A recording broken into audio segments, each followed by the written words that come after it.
Hello everyone, welcome to our on my YouTube channel. So this is the third part of the friction. इसमें क्या discuss करेंगे हम? Two block problem. अभी तो हम एक ब्लॉक के लिए प्रॉब्लम सॉल्व कर रहे थे, अब टू ब्लॉक प्रॉब्लम करेंगे. उसके कुछ मेथड हैं कैसे सॉल्व करते हैं उसको, तो इसमें इस वीडियो में हम बताएंगे. सो है मेथड ऑफ सॉल्विंग.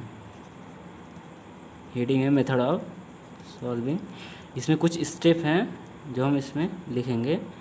तो पहला पॉइंट है हमारा मेथड ऑफ सॉल्विंग में मेक फोर्स डायग्राम. पहले हमें फोर्स डायग्राम बनाना पड़ेगा. Make force diagram. दूसरा मेक फोर्स डायग्राम. हमने फोर्स डायग्राम बनाना पड़ेगा. जो भी क्वेश्चन दिया रहेगा उसका हम फोर्स डायग्राम बनाएंगे. दो ब्लॉक दिया जाएगा, टू ब्लॉक प्रॉब्लम है तो दो ब्लॉक इसमें दिया रहेगा, तो हम पहले उनका फोर्स डायग्राम बनाएंगे, या आप बोल सकते हो उसका हम वीडी बनाएंगे. ओके. सेकंड है शो स्टैटिक्स फ्रिक्शन. अब उसमें कौन कौन सा फ्रिक्शन लग रहा है उसे हमें शो करना पड़ेगा. Show static friction. और उसके बाद क्या करना देगा, because the value of friction is not known. हमें उसको शो करना पड़ेगा because the value of friction हमें पता नहीं है, तो शो द स्टैटिक फ्रिक्शन. हमारा तीसरा स्टेप है calculate separately for two cases. अब दो केसेस में आ जाएंगे. केस टू, इसमें दो केस आ जाएंगे ना. अब इसमें दो केस आएगा. पहला केस ये है, इसी में से दो केस आएगा. एक मिनट, दो केस आ जाएगा इसमें से. पहला केस हमारा हो जाएगा कि जब दोनों ब्लॉक मूव टुगेदर हों. मूव टुगेदर, दोनों एक साथ मूव कर रहे हों. मूव टुगेदर पहला है. और दूसरा है क्या हो जाएगा हमारा कि जबकि वो अलग अलग मूव कर रहे हैं. Move separately. टू ब्लॉक हैं क्वेश्चन. अब मैं क्वेश्चन के थ्रू बताता हूँ. मूव सेपरेटली, ये दो ब्लॉक हो जाएंगे जिसको हमें सॉल्व करना होगा आगे. सो ये हमारा हो जाएगा ना. तो अब दो क्वेश्चन इसमें देखते हैं. इसमें क्या होगा, इसमें ए डालते हैं. इसके मतलब इसमें हमारे कितने स्टेप हैं मूव टुगेदर में, जबकि दोनों बॉडी मूव कर रही है. जैसे हमारा क्वेश्चन यही है कि इनिशियल में क्वेश्चन है कि ये फ्लोर है, एक ब्लॉक है, इसके ऊपर एक ब्लॉक रखा हुआ है. ओके. ये क्वेश्चन समझाने के लिए दे रहे हैं. इसका 10 kg है, इसका भी कुछ ऐसा 10 है. इसका फ्रिक्शन इसके बीच में है 0.5, और ये हमारा जो है स्मूथ है. ओके. ये हमारा स्मूथ है, ये 10 kg का है, ये भी 10 kg का है. इसके बीच में फ्रिक्शन है 0.5 दिया है म्यू की वैल्यू. और इस पर हम 50 न्यूटन का फोर्स लगा रहे हैं इस ब्लॉक पे ना. तो उसके लिए अब ये सब प्रॉब्लम, दो ब्लॉक है, टू ब्लॉक वाला प्रॉब्लम आएगा. तो उसके लिए हमें फोर्स डायग्राम बनाना पड़ेगा. फिर शो स्टैटिक फ्रिक्शन दिखाना पड़ेगा इसमें.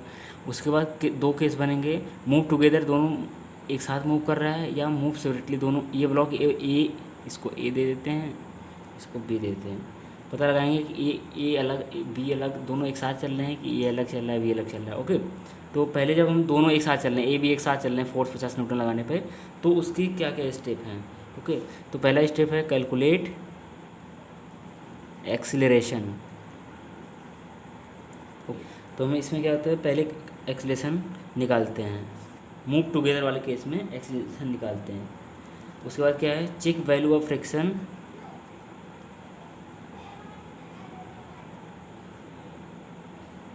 Check value of friction. इस केस में वैल्यू ऑफ फ्रिक्शन कितनी है, मतलब स्टैटिक जो फ्रिक्शन है उसकी कितनी वैल्यू है उसको हम चेक करेंगे, मतलब कितना न्यूटन का फोर्स लग रहा है. ओके. तीसरा स्टेप है हमारा ABC. तीसरा है कि जो हमारा ये फ्रिक्शन है वो लेस देन है इस फोर्स से जो हमारा लगा है. If require friction is less than the available, it means they will move together else move separately. मतलब वो अगर कम है जो हमारा ये रिक्वायर फ्रिक्शन है ये लेस देन है अवेलेबल के, तो हमारा वो टुगेदर चलेगा, सेपरेट नहीं होगा. ये सी वाले पार्ट में. तो if required friction is less than so if required friction is less than available it, मतलब जैसे हमारा 50 न्यूटन का फ्रिक्शन अवेलेबल है लेकिन हमारा 40 ही लग रहा है, तो वही बोल रहा है. If required friction is less than available it means means they will move together else move separately. Okay, तो ये टुगेदर मूव करेगा, तो हमारा ये सी था। अब मूव सेपरेटली इस वाले केस में, इस वाले केस का हम देखेंगे, इसमें ए बी सी देखेंगे। सो इसका पहला मतलब इसमें कितने स्टेप हैं, इसका स्टेप है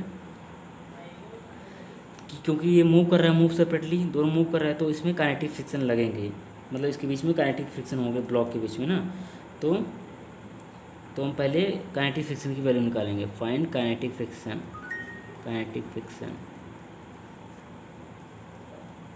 फाइंड काइनेटिक फ्रिक्शन, ये हमारा ए हो गया। अब दूसरा स्टेप क्या है, कैलकुलेट एक्सेलरेशन, कैलकुलेट एक्सेलरेशन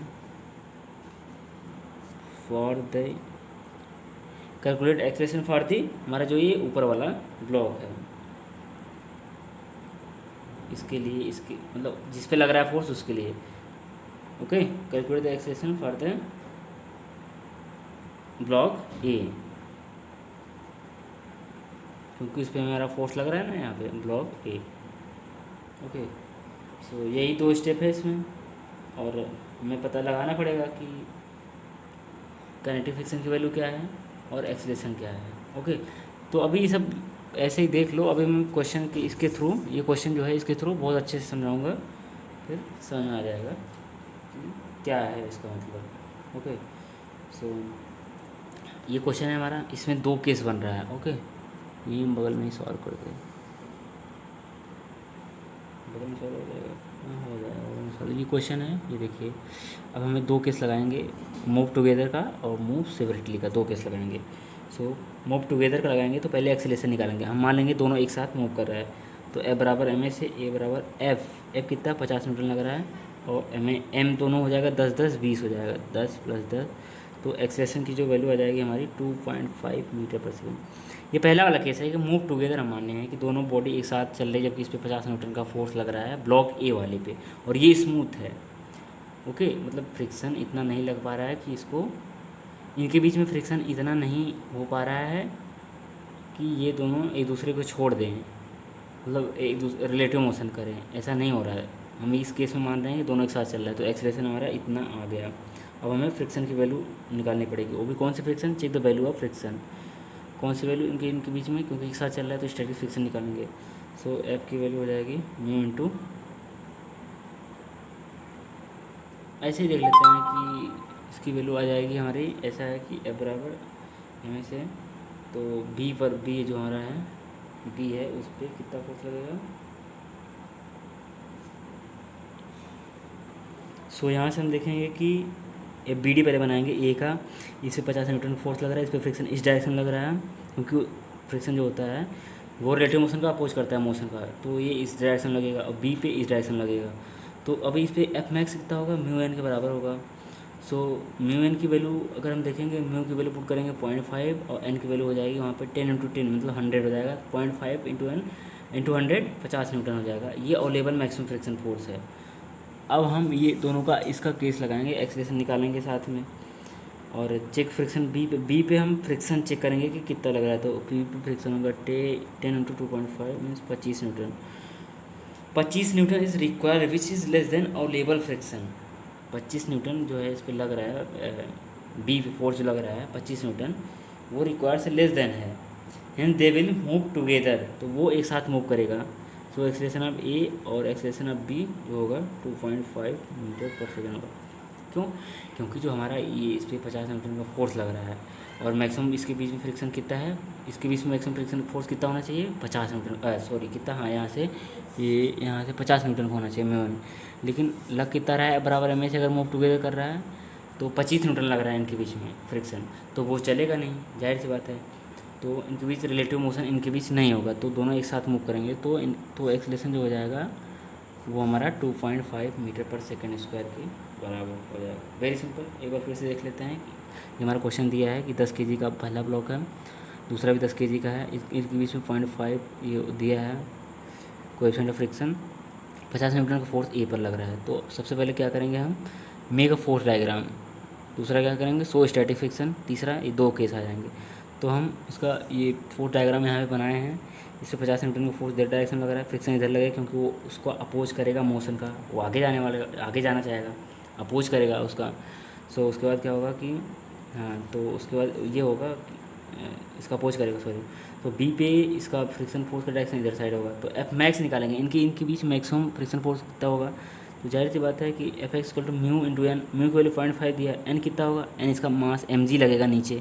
अगर इसका यहाँ पे देखें ए का, देखें ए का, ये ए है तो एन लगेगा, ये एन, तो एन की जो वैल्यू होगी वो होगा हमारा एम जी, क्योंकि यहाँ एम जी लग रहा है यहाँ पे और ऊपर जा नहीं रहा है, तो एन जो होगा एम जी बराबर होगा। सो एम की वैल्यू हमारी 10 है और जी की वैल्यू 10, 100 रख देंगे, 100.5 मल्टीप्लाई 50 न्यूटन मैक्सिमम आएगा। अब निकालेंगे हम कि टुगेदर, दो केस लगाएंगे, अभी टुगेदर लगाए हम तो एक्सेलेरेशन हमारा गया 2.5 मीटर पर सेकेंड स्क्वायर, सॉरी। उसके बाद फोर्स लगाएंगे एफ बराबर एम ए से, इस पर कितना एक्सेलेरेशन अगर इसका है, एक्सेलेरेशन अगर इसका हम टुगेदर माने हैं तो इसका भी एक्सेलेरेशन 2.5 मीटर पर सेकेंड होगा, तो एफ बराबर एम ए लगाएंगे, एफ बराबर एम इंटू ए, 25 न्यूटन आया बी पर। ओके, बी पर कितना फोर्स लग रहा है, 25 न्यूटन, जो टुगेदर है। और जो 25 न्यूटन है 50 न्यूटन से जो मैक्सिमम फ्रिक्शन है उससे कम है, इसका मतलब ये दोनों एक साथ चलेगा, मतलब हम मूव सेपरेटली वाला केस सॉल्व करेंगे ही नहीं, हमारा इसी में प्रूव हो गया कि ये मूव टुगेदर होगा। ओके।